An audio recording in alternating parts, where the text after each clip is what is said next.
Bienvenidos chicos y chicas de la trinchera a un episodio más, un viernes más. Este viernes traemos un tema súper apasionante, procesando el lenguaje natural, tu aliado para la gestión documental.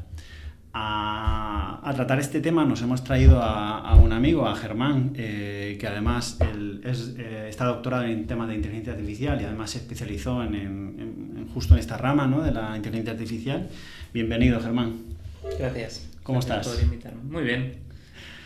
Germán, por favor, preséntate un poco. Cuéntanos, pues eso, ¿quién es Germán? Vale. Bueno, pues Germán es un empresario, emprendedor, no me gusta el término emprendedor, pero empresario. Tampoco soy empresario, de 40 años, ahora 41.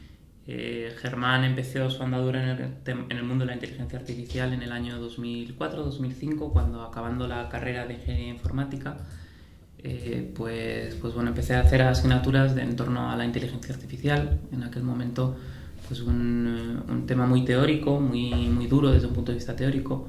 En realidad empecé porque me convalidaban bien las asignaturas. Yo estaba Erasmus, me lo convalidaban bien y dije, pues vamos para allá, ¿no? Eso me permitió meterme en el mundo de la inteligencia artificial.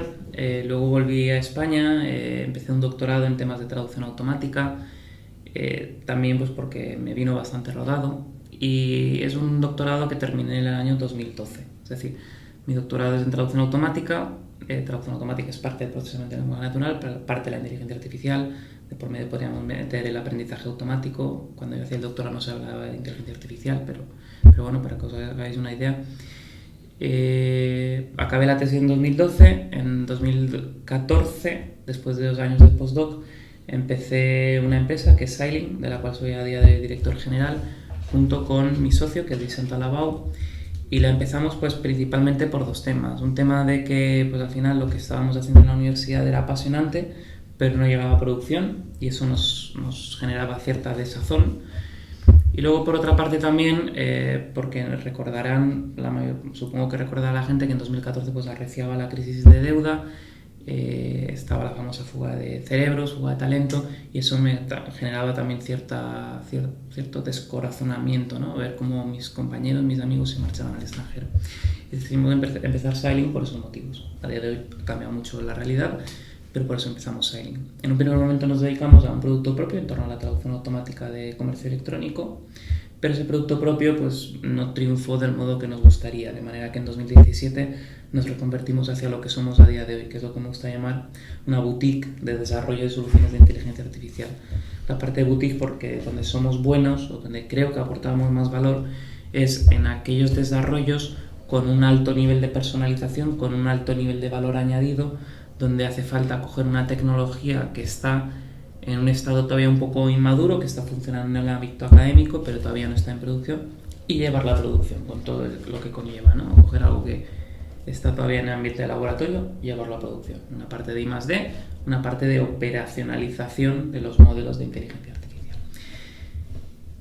Ese cambio lo dimos en 2017, fast forward 2023. Somos un equipo de 22 personas, estamos creciendo últimamente bastante, dedicados a estos temas, y nos hemos rodeado, pues como nosotros, ¿no?, como los socios fundadores, de gente que sentía ese gusanillo por conseguir que la inteligencia artificial impactara en las empresas con las que trabajamos y en la sociedad en última instancia, ¿no? A día de hoy estoy más en el área de negocio, pero bueno, sigo teniendo un background técnico que creo que es el que nos ha llevado hasta aquí también. Muy interesante. Genial.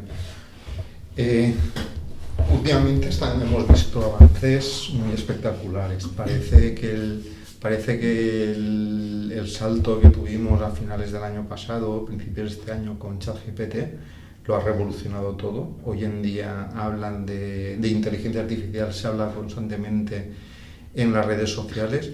A mí lo primero que me gustaría, aunque sea un poco técnico, intentaremos hacerlo breve, pero lo primero que me gustaría es empezar preguntando cómo es eso posible, cómo es que las máquinas pueden entenderlo. Y eso también nos llevaría a cómo es que la inteligencia artificial hoy ha llegado al nivel de entendimiento que ha llegado hoy en día y ha estado tantos años porque parece ser que íbamos avanzando como poquito a poquito y de repente ¡boom! Ha sido muy espectacular. ¿Qué es lo que hay detrás de todo eso?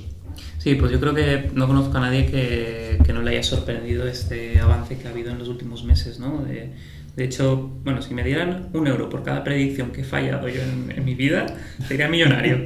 Y una de las predicciones era precisamente si la inteligencia artificial avanza al mismo ritmo que en los últimos 15 años, porque cuando lo decía hace ya un par de años, no vamos a llegar a la inteligencia artificial general nunca. Bueno, pues de repente ha habido un cambio muy importante en el panorama, ¿no? Y se debe a los sistemas tipo ChatGPT. Y bueno, Stable Diffusion también, que es inteligencia artificial generativa de imágenes, está. Cuando yo empecé a trabajar en el campo de la inteligencia artificial, todo lo que es el aprendizaje automático, la inteligencia artificial, tanto visión por computador como procesamiento de lenguaje natural, era una amalgama, un batiburrillo de modelos, de cosas hechas muy ad hoc, con mucho conocimiento metido a mano de cualquier manera. Los sistemas de traducción eran unas tablas de contingencia enormes. Eso cambió en 2013-2014, cuando entraron las redes neuronales, y entraron con mucha fuerza. Empezaron por el campo de la visión por computador, rápidamente se propagaron al campo del procesamiento de lenguaje natural y empezaron a dominar el campo, ¿no? Luego, en 2017, Google sacó el modelo de los transformers, de redes neuronales basadas en esa arquitectura concreta, basada en el modelo de atención, en fin. Y eso fue también revolucionario. A partir de ahí, hasta ahora, lo que ha pasado es que esos transformers, que en un primer momento eran relativamente pequeños, han ido creciendo de tamaño. Se les ha ido alimentando con cada vez más y más datos, hasta llegar a GPT-4, que no sé cuántos parámetros se estima, pero en coste pues varios millones de dólares de mantenimiento diario. Una burrada, ¿no? También ha pasado una cosa muy interesante por el camino entre GPT-3 y GPT-4, que es ChatGPT 3.5. ChatGPT 3.5 es ChatGPT con GPT-3. La parte de chat es porque, bueno, están los modelos de transformers que están basados en el modelo de red neuronal, en un modelo de lenguaje muy grande, y ahora pasaré a explicar lo que es un modelo de lenguaje. Y lo que ha hecho es coger ese modelo GPT-3 y ajustarlo para que la salida del modelo esté alineado con lo que esperaría un humano. Y eso sí es rompedor. Y de ChatGPT 3.5 a GPT-4 lo que pasa es que han cambiado simplemente GPT-3 por GPT-4, que es un modelo mucho más grande, con muchísima más capacidad, muchísimo más caro de entrenar. GPT-3 y GPT-4 son lo que llamamos grandes modelos de lenguaje. La parte grande está claro, ¿no? Muchos parámetros muy grandes. Un modelo de lenguaje al final es un sistema que lo que te permite es establecer si una frase está bien formada o no. Y aquí sino que se habla de modelos discriminativos y modelos generativos. El discriminativo lo que me dirá es: la casa verde es una frase bien formada, la casa ornitorrinco es una frase mal formada. ¿Cómo se hace eso? Pues a día de hoy con redes neuronales. En su momento, cuando empecé a trabajar en el campo, simplemente pues te coges un conjunto de datos enorme, las actas del Parlamento Europeo, y ves ¿cuántas veces ocurre la casa verde? 1000. Vale. ¿Cuántas veces ocurre la casa ornitorrinco? 2. Vale. Pues así tenemos un modelo discriminativo que lo que me permite establecer si una frase está bien formada o no. Pasamos a la forma generativa. Si yo tengo la casa y mi vocabulario potencial es la casa ornitorrinco y verde, no tengo más palabras en mi idioma, pues seguramente la casa la está mal formado, la casa está mal formado, la casa ornitorrinco está mal formado, la casa verde está bien formado. Entonces, con el prefijo la casa voy a generar la casa verde. Eso es un modelo de lenguaje en un contexto generativo, ¿no? GPT, ¿qué es? Es ese concepto con una red neuronal muy grande, y de ahí el GPT, Generative Pre-trained Transformer. Transformer, la arquitectura de estas redes neuronales, pre-trained, preentrenado, porque lo han entrenado ellos con muchísimos datos. Generative, pues porque está puesto en modo generativo, ¿no? Pero en esencia es eso, es un sistema que lo que te permite es, a partir de un prefijo, generar la siguiente palabra más probable, y la siguiente, y la siguiente, y la siguiente. Y a partir de ahí conforma toda su salida GPT. ChatGPT, esa salida la hemos adaptado para que sea aceptable por humanos. pero en esencia sigue siendo lo mismo, generar la siguiente palabra más probable dado un prefijo. ¿Es eso que las máquinas nos comprenden? No lo sé, yo es que casi ahí me bajo ahí. ¿Es eso inteligencia? Es que me bajo a... Yo soy muy...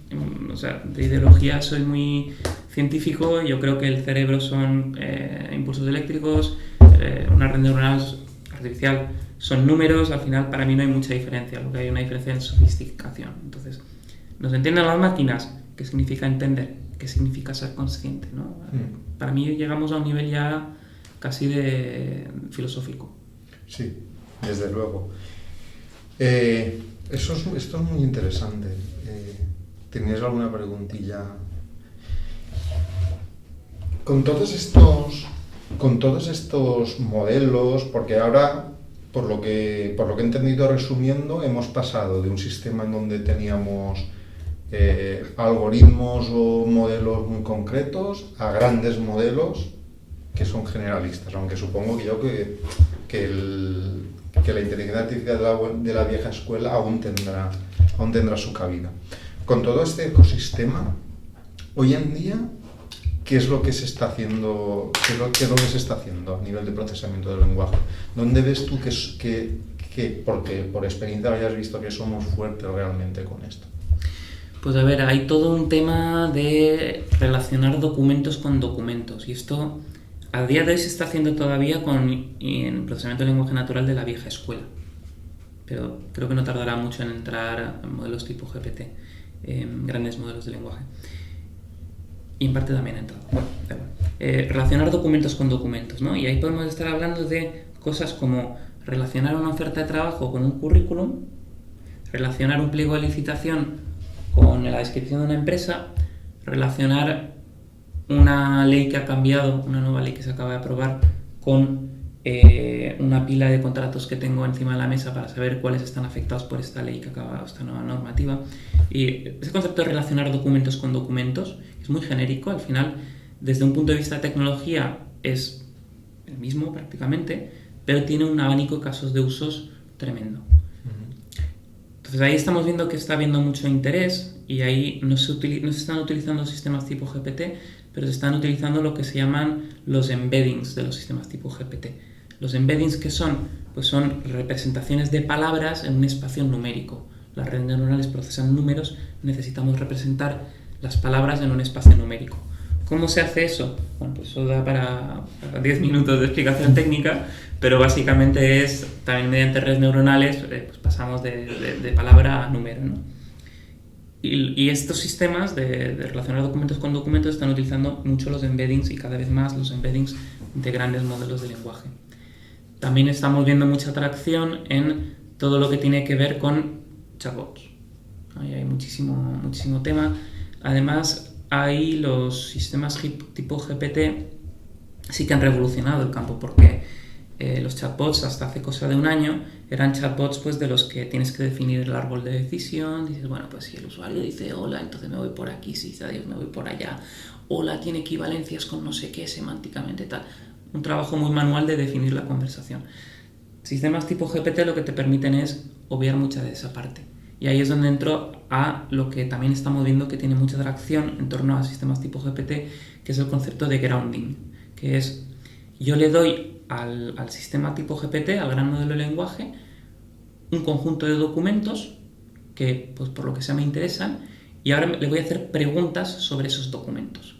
Y tengo de repente un chat que me permite chatear con esos documentos, y es súper potente.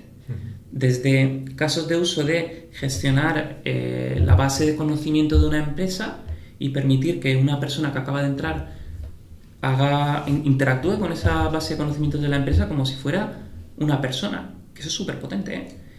Hasta, pues yo qué sé, yo he preparado una licitación pasándole el pliego de la licitación al gran modelo de lenguaje, y a partir de ahí diciéndole, prepárame los apartados que tendrían que ir en esta propuesta. Y claro, ya te lo contextualiza, porque tiene todo el contexto del pliego, ¿no? El mismo contexto que tienes tú, más todo el contexto del conocimiento universal que le han dado anteriormente, que al final el conocimiento humano, la mayor parte, pues está en texto, con lo cual pues tiene acceso a muchísimo más conocimiento que yo incluso, ¿no? Y eso es súper potente también. Aparte diríamos que esa es la parte útil, la parte de que nos beneficiamos, pero desde tu punto de vista, en la parte de riesgos o de peligros, ¿opinas que con la aparición de ChatGPT, bueno, no ChatGPT en concreto porque hay otros modelos de lenguaje, sino que el concepto es el concepto de los modelos de lenguaje, y lo mismo aplicaría a las inteligencias generativas de imágenes, como Stable Diffusion? ¿Opinas que tenemos un nivel de riesgo superior anteriormente a temas como, por ejemplo, fake news o posibles fugas de datos por cómo se hayan hecho los entrenamientos y cosas de estas? ¿O hay exageración en la paranoia que en ciertos sectores hay? Yo creo que hay una buena dosis de exageración. Dicho eso, yo creo que tampoco somos conscientes de los riesgos que hay realmente. O sea, estamos hablando de tecnologías que tienen menos de 6 meses de vida. O sea, pongamos ese contexto de repente, ¿no? O sea, cuando lo que dicen, ¿no? Típicamente, ¿cuánto tiempo tardó en desarrollarse Facebook? Años. ¿Cuánto tiempo tardó en desarrollarse, no sé, Internet, en llegar al grueso de la población? Años. ChatGPT, pues es que ha sido brutal la adopción que ha tenido, ¿no? Entonces, yo creo que no somos conscientes de los riesgos. Y muchos de ellos tampoco son conscientes los propios desarrolladores de OpenAI, como bien se está manifestando en determinados litigios que está habiendo y demás, ¿no? Riesgos, pues por ejemplo comentabas fake news, que me parece un tema súper interesante, porque efectivamente con este tipo de sistemas vamos a... Bueno, mi visión personal es que con sistemas tipo ChatGPT, Internet se va a inundar de contenido. O sea, si ya estaba inundada de contenido, yo pues dentro de las cosas que hago como profesional, pues de vez en cuando digo, casos de uso de inteligencia artificial en el mundo de las lavadoras. Pues me encuentro con unos pocos, ¿no? Y me encuentro siempre los mismos posts, con los mismos 4 casos de uso, repartidos en diferentes blogs, copias unos de otros, a veces copias literales. Eso era Internet hace 2 años. Con ChatGPT eso va a explotar, porque de repente generar contenido es muchísimo más barato, no lo voy a llamar gratis, pero casi. Internet se va a inundar de contenidos generados con ChatGPT y va a ser un problema que van a tener los buscadores, entre otras cosas, porque de repente o sea, como personas vamos a Internet a buscar contenidos, a buscar información, no vamos a poder asimilar no vamos a poder encontrar información relevante. Y tiene una vertiente también súper interesante, y es que para entrenar los sistemas tipo GPT-4 necesitamos contenido fiable y original. Si Internet se inunda de contenido generado por GPT-4, se puede llegar a producir lo que le llaman el colapso del modelo, que es que o sea, al final es un modelo estadístico, ¿no? Entonces, si tú dibujas una distribución estadística y sacas muestras de esa distribución estadística, como no vas a sacar muestras de toda la distribución, al final lo que tienes es que la distribución se te hace más picuda, por un efecto del muestreo. Si eso lo trasvasas al campo de los modelos de lenguaje y lo haces muchas veces, al final lo que tendrás es un sistema que dirá "ah", o cualquiera que sea la palabra más frecuente, ¿no? Esto es exagerado, pero es el concepto. Entonces, ¿qué pasa? Que nos podemos encontrar con el problema que tampoco podemos entrenar modelos de lenguaje más grandes porque necesitamos más datos, no tenemos datos fiables. ¿Qué hacemos? Muy interesante. Sí. De hecho... Y se está empezando a ver, ¿eh? O sea, en concreto en Stable Diffusion, en el campo de imagen que lleva Stable Diffusion ya más tiempo y tal, se está viendo que ese efecto ya está produciéndose. De hecho eso es alguna cosa que... Eso es una cosa de la que te iba a preguntar, porque lo había pensado yo. El momento en el que estos modelos lleguen a aprender de lo que ellos mismos dicen. Es un poco como una persona que habla consigo mismo y se responde a sí mismo. Exactamente. En función de eso, en Europa parece ser que somos los que estamos más avanzados a la hora de regular el tema de la inteligencia artificial. Que no sé si eso va para bien o va para mal. No sé si por una parte eso nos va a hacer ir detrás de otros bloques, como por ejemplo Rusia, China o Estados Unidos, Pero, por ejemplo, en la normativa que se ha escrito ya y se va a empezar a discutir, creo que una de las cosas que se quiere promover es el etiquetado de aquel contenido que se ha generado. Todo el contenido autogenerado por la inteligencia artificial venga etiquetado. Esto tiene pinta de ser un poco respuesta a esta inquietud técnica. Lo digo porque no lo has comentado tú, pero nos habías comentado que tú en ocasiones asesoras como experto a la Unión Europea en alguna cosilla. ¿Sabes algo de si en este tipo de decisiones influyen mucho los criterios técnicos o se mueven más, en el Parlamento Europeo se mueven más por miedos o por políticas y menos por razones técnicas? Pues en temas de regulación, la verdad que no he asesorado a la Unión Europea porque, vamos, o sea, yo lo que conozco de temas regulatorios es pues, porque me afectan, porque me intereso, tal, pero desde luego yo soy ingeniero en informática, ¿eh? No soy de abogado. Dicho eso, sé que hay una inquietud muy fuerte por parte de la Unión Europea porque tengamos sistemas competitivos con ChatGPT. No los tenemos, ni tan siquiera los modelos libres que hay open source llegan a la altura de GPT-3.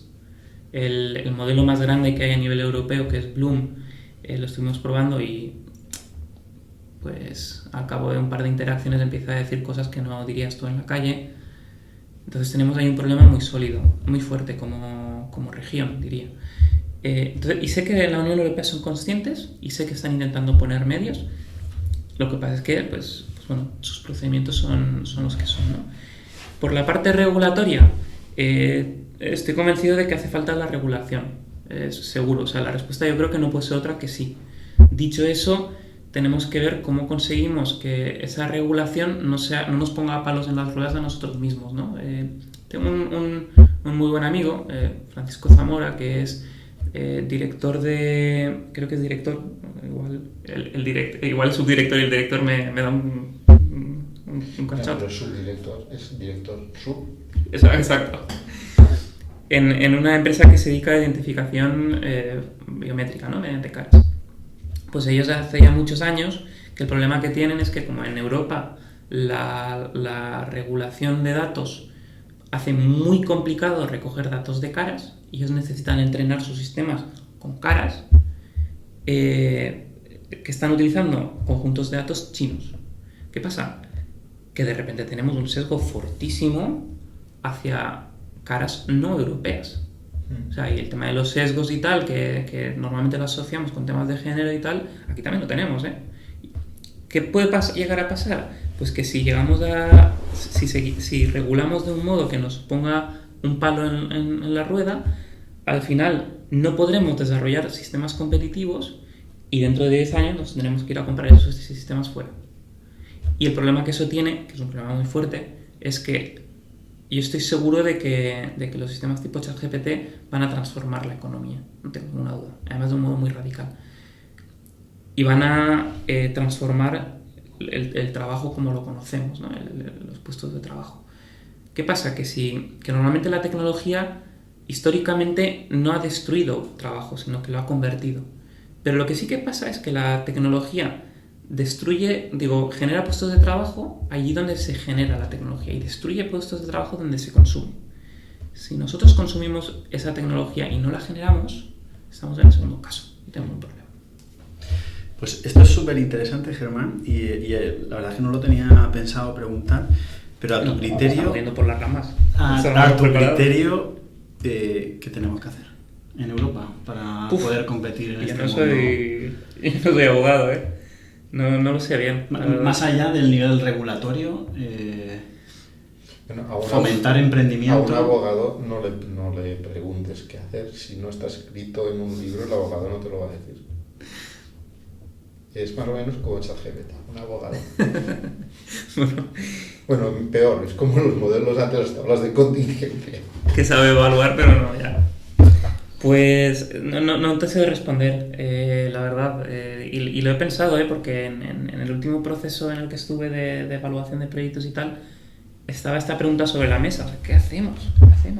Y no tengo una respuesta clara, pero y además que se juntan muchos problemas. O sea, en la Unión Europea históricamente hemos sido los árbitros de la tecnología y eso pues también es un posicionamiento al final estratégico, ¿no? O sea, ¿queremos ser los Ronaldos o queremos ser los árbitros? A lo mejor queremos ser los árbitros y es un posicionamiento válido, ¿no? Entonces, ¿somos buenos en regulación? Pues vamos a regular. ¿Queremos posicionarnos como líderes? Creo que el mercado europeo tiene problemas de base serios, como por ejemplo, pues que, no sé, cuando empezamos a trabajar nosotros en determinados temas nos encontrábamos que el mercado europeo está súper desagregado. Por comparar, una empresa con la que trabajábamos en Estados Unidos, que al final quería revender nuestros servicios, dice, bueno, pues que yo voy a ver, para vender servicios de inteligencia artificial, pues me voy a especializar en el sector financiero. Del sector financiero voy a meterme en LinkedIn con un bot, voy a seleccionar aquellas empresas que tienen no sé cuántos data scientists. De esas empresas me voy a quedar con aquellas que facturan más de 1.000 millones y a esos les voy a enviar un email masivo para no sé qué. ¿Tú te das cuenta que en España tenemos 1 o 0 de esos? Pues claro, es un tema de tamaño de mercado. Y al final el tamaño de mercado acarrea muchas cosas, acarrea que haya más necesidad de innovar, que sea más competitivo, en fin, acarrea muchas cosas y al final son problemas endémicos de cómo tenemos configurada la Unión Europea, que tiene solución seguro, pero yo no la sé. Bueno, yo me gustaría hacerte, antes de entrar en la fase de cierre, me gustaría hacer una última pregunta. Para los que somos muy frikis, hemos leído y escuchado mucho los inviernos de la inteligencia artificial. ¿Tú crees que estamos en el bueno? ¿Hemos pasado el último invierno? Pues mira, no lo sé, no tengo mi sistema de inteligencia artificial predictiva de invierno está estropeado, pero sí que se estaba diciendo que estábamos empezando a entrar en un invierno de la inteligencia artificial y de repente ha llegado ChatGPT. Entonces, yo creo que ahora mismo estamos en el ojo del huracán, que es ese momento en que después de un montón de viento, no sé, que estás en el ojo y estás súper tranquilo, ¿no? Pues que queda todavía la otra mitad del huracán por llegar. O sea, hemos pasado un momento de hype fortísimo. Yo creo que hasta nosotros, los especialistas o los que llevamos tiempo aquí, hemos pasado un hype fortísimo. Ahora parece ser que hay un momento de calma chicha, pero yo creo que en no mucho tiempo vamos a empezar a ver cómo se transforman muchas cosas. Porque además también lo más interesante de ChatGPT, o sea, nosotros como empresa consultora, al final, pues sí, tenemos que diseñar una estrategia de inteligencia artificial para transformar y tiene que ir desde arriba hasta abajo y desde abajo hasta arriba, tal, no sé qué estrategia, mucho negocio, tal. Con ChatGPT, la gente ha empezado a usarlo sin más, o sea, de forma masiva, de repente te das cuenta que casi todas las empresas están utilizando ChatGPT. Muy de abajo hacia arriba, ¿no? Y claro, pues la gente que dice, no, es que ahora mismo lo que antes me costaba 5 horas, ahora lo puedo hacer 1 hora, tal, no sé qué. Pero va a llegar un momento que eso va a cambiar el modelo productivo. Y va a cambiar el modelo productivo de forma drástica. Un ejemplo tonto. Educación. ¿Vale? Todos hemos oído, no, es que los estudiantes ahora contestan a los ejercicios con ChatGPT. Ya, pero es que los profesores también ponen los exámenes con ChatGPT. Entonces, ¿qué pasa? Que tenemos una inteligencia artificial generando ejercicios para que los ponga un profesor que lo coge y se lo entrega al estudiante y el estudiante lo coge y se lo pasa a otra inteligencia.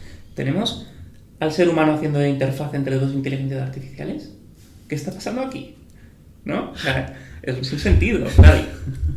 Y ahora mismo todavía no somos conscientes de lo dramático que puede ser esto, pero va a transformar completamente el modo en el que estudiamos, el modo en el que enseñamos, en el modo en el que interactuamos, en el modo en el que usamos internet.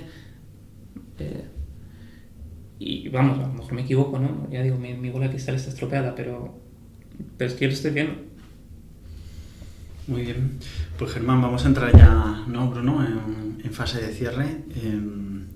Danos tus fuentes de información. Compártelo con la comunidad.